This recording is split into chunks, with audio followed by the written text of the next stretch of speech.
Nico House was able to trigger James the Whale. That's right, James the Whale. Who is he? Well, he's another British person, another person who's all on board for Israel and is definitely against Hamas and refuses to acknowledge the fact that thousands, there I say it, hundreds of thousands of people are dead in Gaza because there's war crimes happening. There's a genocide happening. People are starving.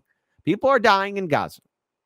And Nico House was able to make this guy so triggered that he purposely rage quitted Nico off of the stage. But again, this should show you that all these people that are going to bat for Israel right now are unserious. And give a huge shout out to Nico House for actually, look, I don't know how you kept it together, but I'm going to be having him on the show this Thursday, so be sure to check it out. But give it up for Nico House. I will play this in its full entirety because, folks, I only could stomach this James the Whale person for so long on my feed. Toll rises.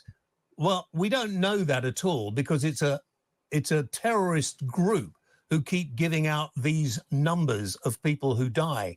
And we happen to know that the terrorists base themselves in schools and hospitals. So, sorry, I have to pause. Pause. What schools and hospitals are left? All of Gaza is a moonscape at this point. It's all gone. A university? Boom, gone. School? Gone. Church? Gone. Mosque? Gone. Residential homes? Gone. Refugee centers? Gone. What's left? What's left? A pile of rubble? Is it really right for all this fuss to be made about it? Well, there's actually been zero evidence to prove that they base themselves in schools and hospitals. In fact, no, there hasn't. There's been a lot of evidence. BBC tried to go into Gaza. There's and been a lot this of claim evidence, by my Israel. friend. A lot of evidence. No, when BBC and CNN, the BBC, don't make me laugh. No. This is the same BBC that actually was preaching the same rhetoric that you were preaching. You shouldn't go to the BBC. When they did the investigation, Israel tried to stop them from doing the investigation, one, but two, when they were finally able to, they realized Israel was lying and their information didn't match. This is the BBC that reported 500 people were killed in a strike when there weren't, that didn't happen, and then they wouldn't apologise. That BBC. The one that's getting complaints about 2 or 3 times a week having to apologise. Yeah, you can make that, but you can make the argument about mainstream media. But See, also show running 101 is let your guests talk. If you have to interrupt them all the time, you're failing your job as a host. I've had numerous interviews with people on my show, and hey, give them a chance to speak, share their piece, and that's that. The same BBC, they propagated Israeli propaganda, and no one criticized them for that. I don't remember that. So they had to This is mainstream media. This is what they do. They're gonna mess up. So it's okay. It's okay with you, Nico House. It's all right for you to say that what Hamas, you agree they're a terrorist organization, do you? No, I don't really buy into that framing. So hang on. So you're a stupid idiot. You can get off my program now. No, hold on. Get rid of What about the rights? What about the rights? This man. No, stop Would it you like now. me to respond? Would you like me to respond? Not really, because I think so. Let me explain something. I don't know. I don't think you can explain it. The West. You are trying to defend problem where they like to frame everybody who is brown and fights against imperialism as a terrorist organization. They kidnap babies and rape women. In the United States, they actually labeled the Black Panthers a terrorist organization, but refused to actually label the KKK a terrorist organization. So I'm not going to go with the framing. People like you are dangerous. Believes a terrorist organization. Whenever even the United States agreed with the ICJ that they are illegally settling in Palestinian territory. I am really worried about the United States because unless you listen, why don't you shut up and listen to what I'm going to say? Those people have the right to fight back and take their territory. So, what have we learned here from these two emotionally stunted individuals? As someone in my audience described them as a Q-tip and a toilet brush. And that's, hey, you know what? You're being mean to all Q-tips and toilet brushes because these two are an absolute abysmal excuse for hosts. If you're not going to have Nico House explain it, then why'd you invite him on? Because you're supposed to hear your guests out. See, even Piers Morgan, I know what I'm saying here. Even Piers Morgan lets his guests talk. Even Piers Morgan lets his people who, again, he probably might not agree with, at least finish their statements and do all of that. These two, I don't know how they got a show, but whatever. It is what it is. But they purposely had nothing to say because you know what? They have to read their scripts. And the thing is, they had to remove Nico off the stage. They purposely rage quitted him off because they had nothing to counter except, oh, no, believe the evidence. Well, speaking of evidence, because what's happening in Gaza is very well likely going to spread everywhere. And unfortunately, for all of us, Israel's been making threats to other countries now. Most notably, what they're trying to say to Erdogan. Let's go and pull up this video here. Ki bu İsrail Filistin'e bu akara makarayı yapamasın. Biz nasıl Karabağ'a girdiysek, nasıl biz Libya'ya girdiysek, bunun benzerini aynen onlara da yaparız. Yapmamak için hiçbir şey yok. Sadece biz güçlü olmalıyız ki. So, the conflict in Gaza is getting more and more attention. Erdogan could end up like Saddam, said Israel. So, Israeli foreign minister has warned that the Turkish president could end up like former Iraqi leader Saddam Hussein. Say it with me, folks. What could possibly go wrong was doing a coup in Turkey. What could possibly go wrong? Who was toppled and executed by the U.S.-backed coalition if he attempts to intervene in the Gaza war.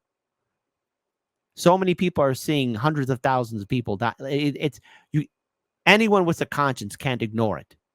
We're seeing a genocide, the likes of which that hasn't walked on this earth for quite some time.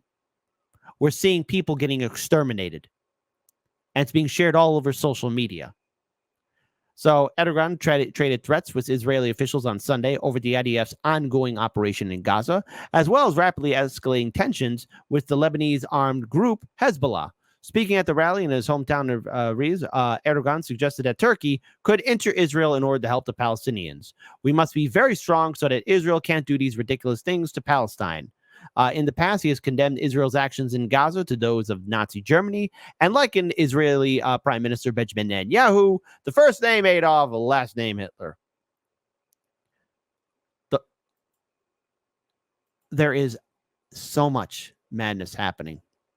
And yet, the United States is also now telling its citizens in Lebanon to make crisis plans. Crisis plans. Please explain to us what these crisis plans are. Marhaba and hello. My name is Rena Bitter, and I'm the U.S. Assistant Secretary of State for the Bureau of Consular Affairs. Lebanon is a valued friend of the United States, and I'm really happy to have the opportunity to visit for the very first time. See, nothing like a calm, smooth voice. A calm, smooth voice to no longer make you concerned or panic. To add that everything's going to be just fine. First, I want to assure you that Washington is laser focused on Lebanon. The U.S. Department of State has no higher priority than the safety and security of U.S. citizens overseas. As we continue to monitor the complex and quickly changing situation, I want to take this opportunity to remind you about a few key points on crisis preparedness. If you haven't already, please enroll in the Smart Traveler Enrollment Program, or STEP. You can enroll in the free program through our travel.state.gov website and U.S. Embassy Beirut's website. Once enrolled, you'll directly receive alerts and updates. Hey, heads up, get out of there. Israel's bringing in its whole strike force. Can't really call it off. If you're in the targeted zones, kiss your wazoo goodbye. That's what the alert's going to sound like. From the U.S. Embassy. We recommend U.S. citizens develop a crisis plan of action and leave before a crisis begins. Regularly scheduled commercial transportation is always the best option while local communications and transportation infrastructure are intact and operating normally. Please make sure that your U.S. passports are valid for at least 6 months. If not, you should make an appointment to renew your U.S. passport through the U.S. Embassy website. Should commercial air not be available, individuals already in Lebanon should be prepared to shelter in place for long periods of time. And finally, if your relatives are planning to visit you in Lebanon this summer, please strongly encourage them to reconsider their travel, given the difficulties that would hinder departure. Don't you love U.S. propaganda? So, cruel and dangerous. Netanyahu delays evacuation of sick children from Gaza. By the way, don't tell that to James the Whale. He might get triggered. Israeli Prime Minister Benjamin Netanyahu has reportedly delayed a planned transfer of wounded and sick Palestinian children from Gaza to the United Arab Emirates in retaliation for a rocket attack in the occupied Golan Heights over the weekend that killed a dozen kids. Are we 100% certain it came from Gaza or Hezbollah? You know, there's been so many reports now of strikes and bombings and so much more. It's hard to make out what is real and what has happened. Hundreds of thousands of people are dying in Gaza or are already dead. And yet nothing's being done to stop it. And does it come as a surprise that you have other countries that are saying, hey, something needs to be done or we're going to step in? Heaven forbid that the conflict gets even crazier. What? The conflict now goes into Lebanon, goes into Syria. A potential conflict with Turkey.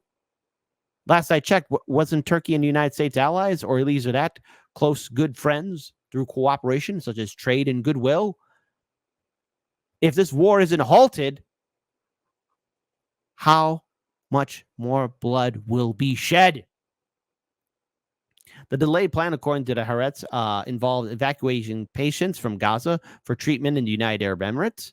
The World Health Organization was to manage the evacuation, including patient triage, coordination with the Israeli Defense Forces, which, by the way, double check, triple check, quadruple check, times infinity, because the World's KitchenAid workers, World Central KitchenAid workers did that, and it wasn't good enough. And the entire convoy got attacked. Never forget what happened to those aid workers, because they were in direct open communication with the IDF. And yet somehow, miraculously, out of the blue, all three vehicles got destroyed. How does that happen? How does that happen? How does it happen? Continuing on, Physicians for Human Rights in Israel denounced Netanyahu's decision to postpone the transfer as cruel and dangerous. The immense grief over the 12 children killed in the Majal Shams must not be exploited for cynical political moves. Endangering sick Gazan children won't bring back those lost, the group wrote on social media. Following Israel's destruction of the Gaza healthcare system, the PHRI has been advocating and taking legal action to force Israel to establish procedures for evacuating thousands of sick and wounded Gazans requiring medical care not available locally, because there is nothing. So everything that Nico House was bringing up to those two Jagoffs who didn't want to hear it, this is only going to get worse. Now, from that recent last report that came out, between 186,000 to 200,000 Palestinians could be dead right now in Gaza. And to be clear here, that number seems absolutely insane, but also very, very real. You don't turn an entire enclave into a moonscape and expect everyone's going to be fine. The bombings of hospitals, homes, places of worship, refugee centers. What are you trying to sell us here? You know, I said before in the show, and look, I want to be wrong. I want to be wrong, but all what this war is doing, all what's happening in Gaza right now is laying the foundations for the next war. That's all what's being done here. That's all what's being promoted here. The next war. And this is Netanyahu's vain attempt to remain into power. Because before October 7th, he was having some trouble domestically. What better time to remain in power than have your own wag the dog moment? But he can't quit now. He can't stop now. Now what? War with Lebanon. War with Iran. War with Turkey. Who's next? This is how you get World War III. This is how you get unchecked bloodshed. But yet, anyone that brings it up, especially to the remnants of corporate media, because let's face it, corporate media still has its narrative, oh, you're deemed as an extremist or a troublemaker. Is it too hard to dream of peace? Is it too hard to dream of ceasefire? And is it too hard to actually call for accountability? Where are our global leaders? Where are they at? Oh, that's right. everybody's right now watching the Olympics as madness and insanity continues on.